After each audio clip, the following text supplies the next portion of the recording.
glory holes for precision fit in sticky situations. Wait, what? You did what? Are you really? Anyways, guys, today we're taking a look at the top 5 biggest boot gimmicks that we've seen over the years. Looking at tech that was all talk and not so much walk after all, and that didn't really change that much while they claim that they did. And yes, I did buy into a lot of the hype at some points as well.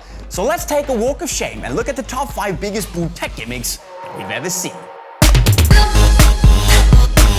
Number 5 is the Gradual stability frame, the Dual Flex technology, and the Adidas on the PUMA evoPOWER series. And frankly, it's very harsh of me to put it on the list because I love the boot. The Gradual stability frame works, and the Adidas synthetic is one of the best upper synthetic materials I've ever seen in my life. The thing is though, the PUMA claim that because you can bend your foot in a natural position, it will give you a harder shot. And yes, while you might get a fraction of a harder shot when you test it out in a lab, on the pitch, you don't really feel it. And still, it goes to say a lot about the boot that despite of all this, it's still one of my personal favorites. In 4th, we have the infamous glory hole on the Warrior Sports Gambler, which it simply just had to be on the list because it is so incredibly, mind-blowingly stupid. And sure, the idea itself is pretty good, relieve pressure on the heel. But I don't know what on earth they were smoking at Warrior when they came up with the name and the purpose of the tech. And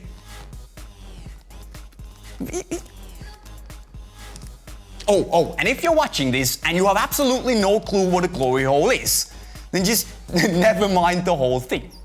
3rd place is occupied by the zipper on the Under Armour Spotlight. Again, the idea isn't bad, concealing the laces, giving you a bigger striking surface. But while I don't mind this zipper, it feels a bit like Under Armour put it on the boot just to get people talking and get them intrigued and be really radically different from everyone else. And while they are, it doesn't really feel like it does much other than giving you an extra layer of bulk. And what happens if it breaks? I mean, it's a bit of a shame because the Spotlight is actually a lovely football boot, but when you got a zipper, that's just the way it goes. Coming in 2nd, we have the Adidas Tunit system. And the idea itself was epic. Build your own football boots, change your studs, switch your uppers whenever you want, mix it up, and what have you not? Basically, a Lego kit for your football boots. Yeah.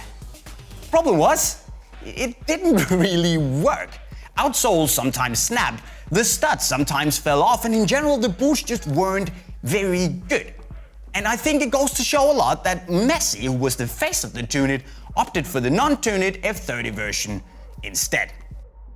So what else could have made the list? Well, for starters, let's take a look at the Predator Powerswerve, brilliant boot by the way, and the tungsten powder in the insole, the Power Pulse. And basically, it didn't change much in terms of giving you that harder shot that it promised you, sadly. Then we have the Air Zoom pods in the Nike Air Zoom Total 93s that you didn't really feel the difference making off either. And finally, we have the Adidas My Coach chip that again was a brilliant idea, tracking your movement data and all that jazz.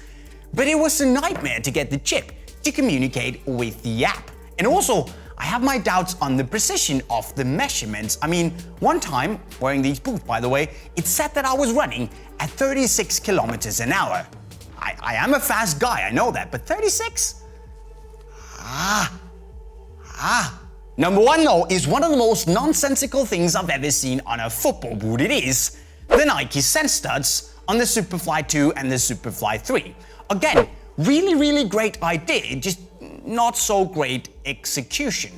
Now, the marketing material showed claws coming out of the soles, digging into the ground for optimal traction and acceleration, and Nike said that the studs would move up to 3 millimeters.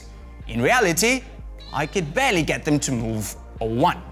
And when this is sitting on a boot that's gonna cost you 370 something euros, it better give me a flipping claw, or at least something that, actually moves. And yes, back in the day, I thought that this was cool, and I thought that I could get the studs to move. But the thing is that I couldn't. No one could. So there you go, my friends, the top 5 biggest boot tech gimmicks that we've seen over the years. Of course, keep in mind that some of these boots on the list are actually very good football boots, they just happen to feature some tech that didn't really change as much as it said it would.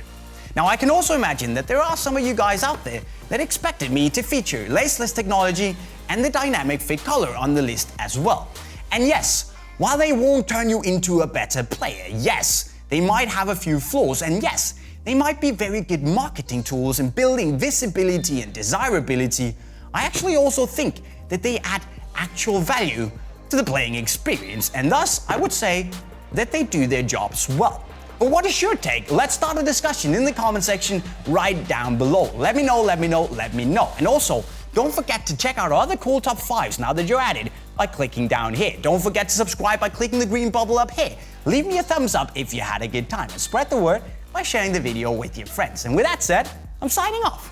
Cheerio.